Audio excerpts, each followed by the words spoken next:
saya ceritakan kisahnya. Cerita ini saya buat sendiri loh, terinspirasi dari kekayaan alam Lampung, budaya Lampung, dan juga legenda rakyat Lampung. Saya akan bercerita yang berjudul Raden Saka dan Cetik Sakti Penjaga Alam. Di kaki Gunung Seminu, di tepi Danau Ranau Lampung Barat, terdapat hutan hijau nan lebat. Burung-burung bernyanyi merdu, ikan-ikan menari di permukaan danau yang saking jernihnya bisa memantulkan sinar matahari. Sementara angin membawa bunga tanah basah dan bunga liar. Raden Saka, putra kerajaan Lampung, menjaga kekayaan alam ini. Ia mencintai kekayaan alam, adat, dan budayanya.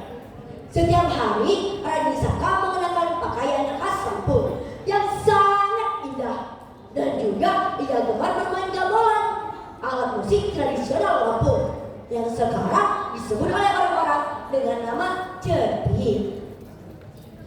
Raden Saka setiap pagi berkeliling hutan untuk memastikan semuanya tetap terjaga. Namun ketenangan itu tidak bertahan lama. Manusia mulai merusak alam. Mereka menebang pohon secara sembarangan, membuang sampah di sungai. Ikan-ikan dan hewan-hewan hutan mereka tangkap secara terus-menerus. Burung-burung berterbangan panik. Danau menjadi keruh, seolah menjerit. Pada suatu hari, bencana pun datang. Angin kencang menghempaskan pohon-pohon. Hujan deras memecahkan ketenangan. Petir menyambar, air danau meluap, memporak-porandakan rumah-rumah. Alam murka dan rusak memberi peringatan kepada semua. Dan terdengar suara gemuruh dari dasar danau Ranau. Saka, sepertinya alam murka, danau bergelombang, dan naga penjaga bangkit.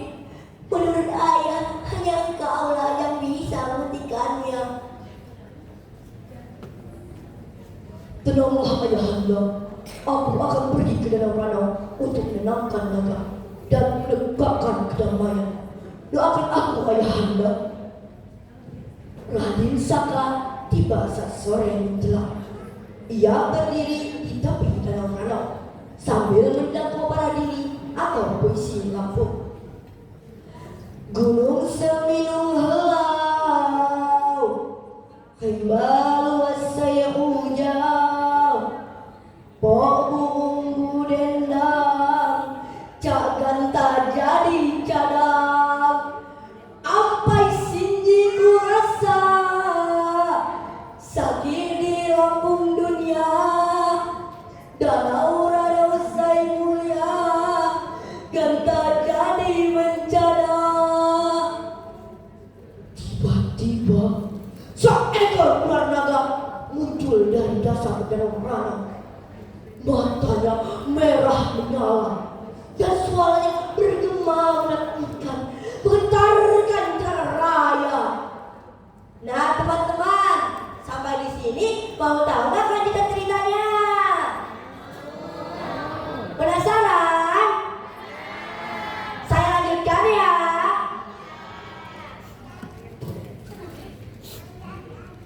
Siapakah yang berani merusak kedamaianku?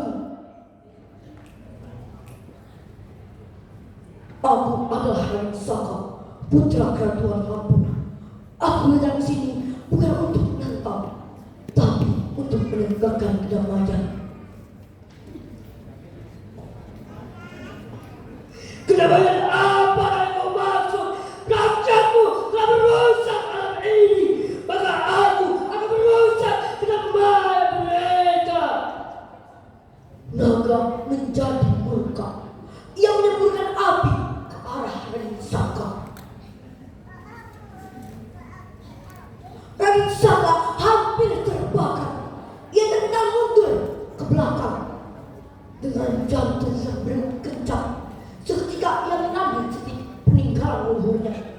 mana bisa menenangkan hati. Dengan tangan yang mantap, ia mulai memainkan alunan nadanya.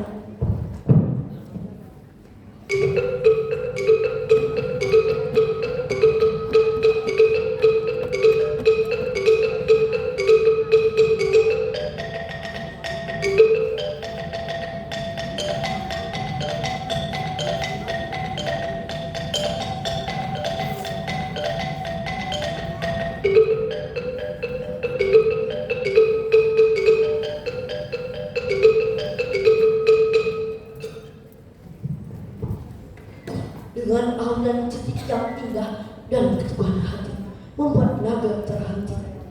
Seketika api yang menyembur pun ikut terhenti dan badai mulai meredah. Suara alam musik ini begitu indah. Ya naga, alat musik ini adalah alat musik gamelan yang terbuat dari bambu hasil hutan ini. Aku berjanji akan menggunakan hutan ini hanya untuk hal yang bermanfaat. Namun, apakah rakyatmu bisa berjanji untuk tidak merusak alam ini? Ya naga, aku sendirilah yang akan menjaga mereka agar tidak merusak alam ini lagi.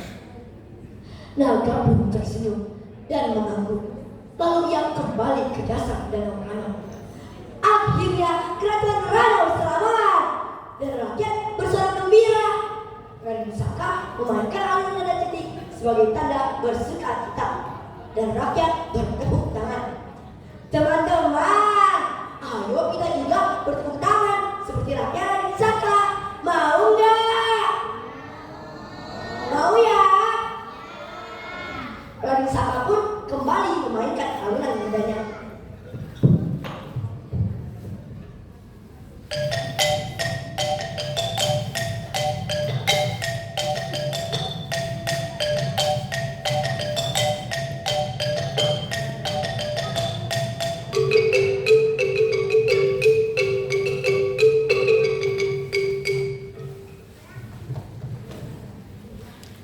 Aku adalah Raden Saka, putra kerajaan Lampung, berdiri di sini memainkan cerik sakti penjaga alam.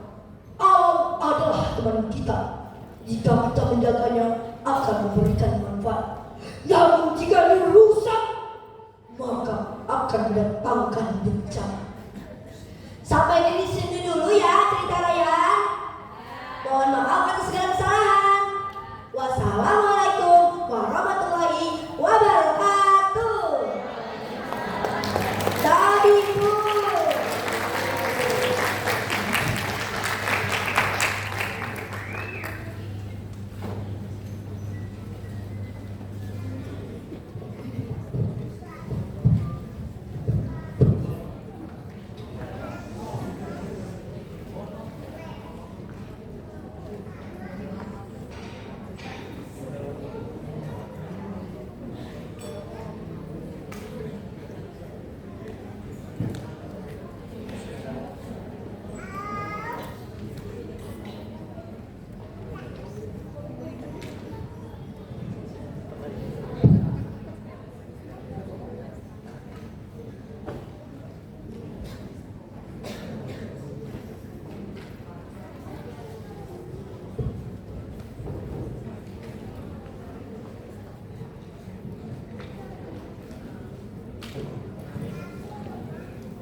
Selanjutnya, nomor urut 02.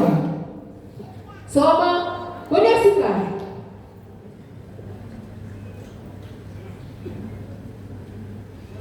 Tapi pun,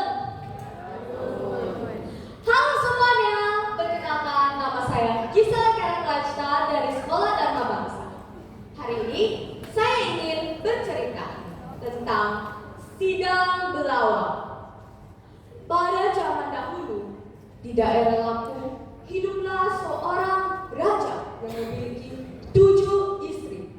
Dan hanya istri ketujuh memiliki seorang anak laki-laki yang bernama Sidang Belawang. Tentu hal ini membuat para istri lain sangat iri dan dengki padanya. Oleh karena itu, dengan beberapa tipu daya, mereka pun berhasil mengusir istri ketujuh dan anaknya jauh dari istana. Dengan baiknya, istri ketujuh pun pindah ke sebuah desa dan menempati sebuah gubuk kecil. Tidak terasa, waktu pun berlalu dengan sangat cepat. Sidang Belawang pun tumbuh menjadi pemuda yang gagah dan tampan. Setiap hari, Sidang Belawang pergi ke tepi sungai untuk memancing. Sayangnya, usia ibunya pun terus lanjut hingga jatuh sakit dan meninggal. Hal ini membuat Sidang Belawang sangat sedih.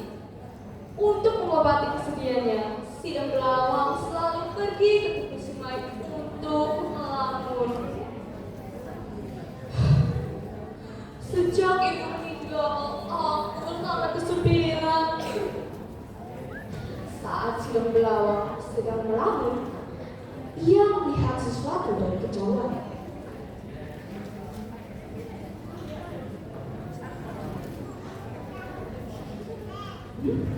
Ada apa itu? Wah, selendang siapa ini? Coba deh lihat di hulu sungai ini. Ternyata di hulu sungai terdapat 7 bidadari yang sedang mandi. Karena hari sudah menjelang sore, 7 bidadari tersebut harus kembali pulang ke kayangan. Namun ada salah satu bidadari yang sedang kebingungan mencari selendangnya. Aduh, kakak, bagaimana ini? Aku tidak bisa menemukan selendangku.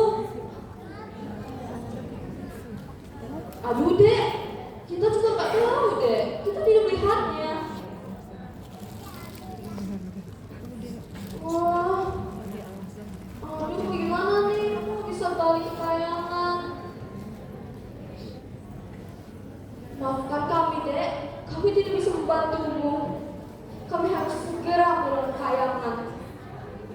Dengan itu, keenam bidadari meninggalkan adiknya sendiri. Kakak, tunggu!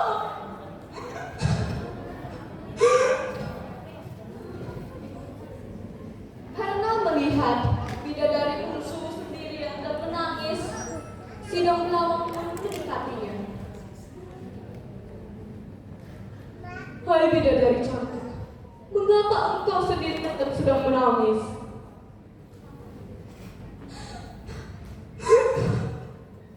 Aku dari kayangan dan aku kehilangan selendangku. Aku tidak bisa kembali ke kayangan.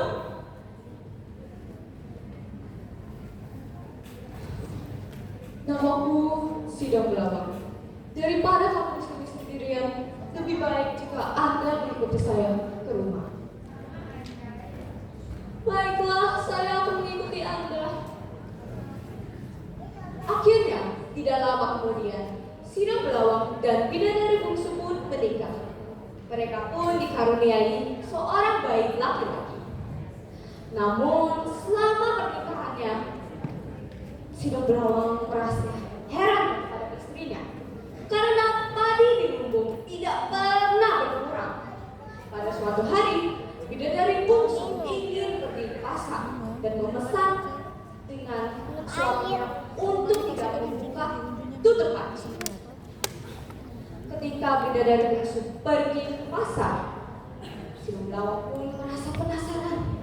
Apa sih sebenarnya di dalam panci itu? Kalian penasaran juga nggak? Nah, jadi Sidang Belawang pun membuka tutup panci. Apa ini? Oh, hanya sebutir nasi. Pantes aja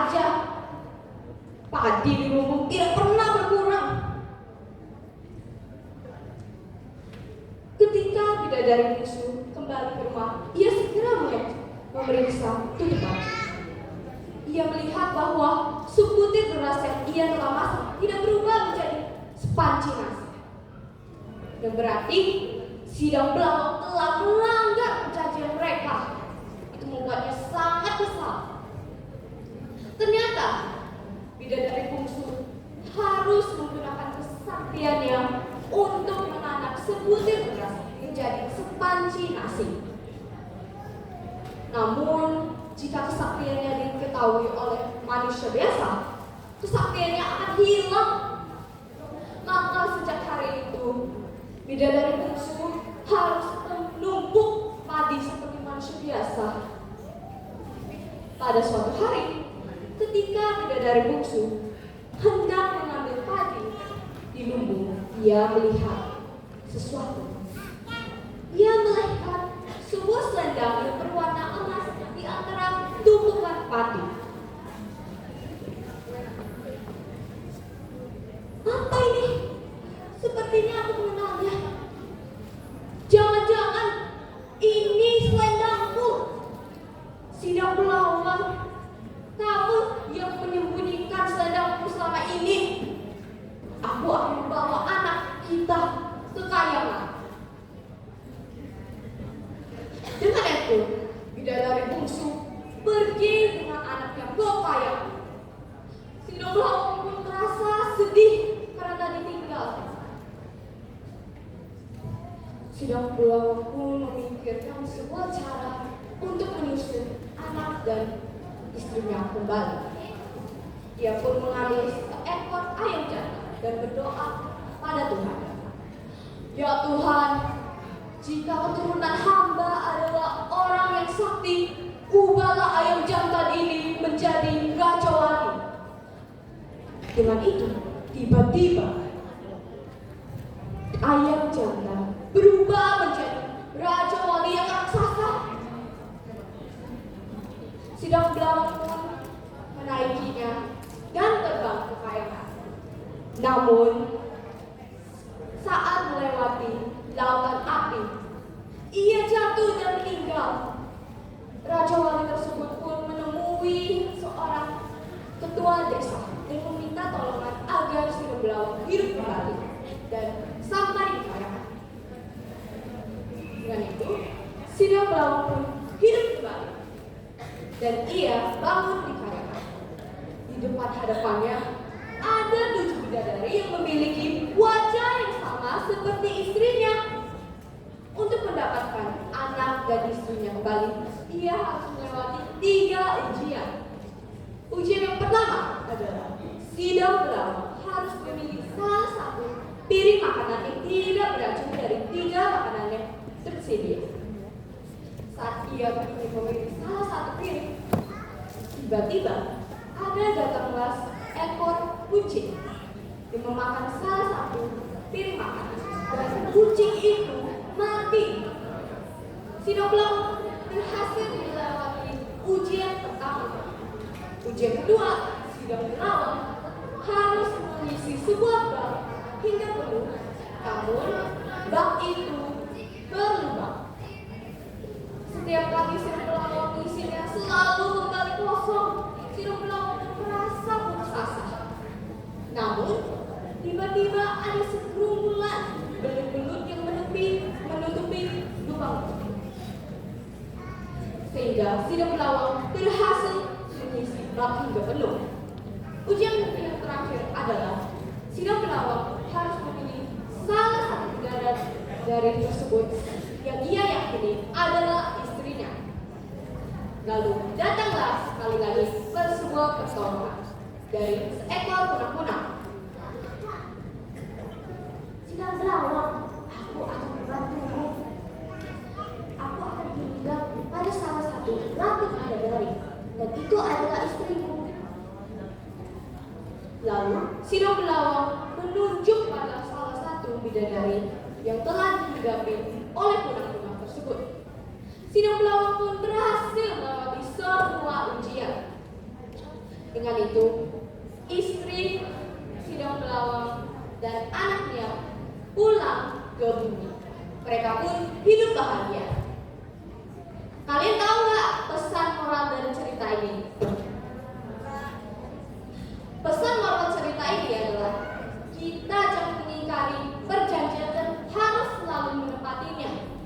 Sekian dari saya, terima kasih. Kami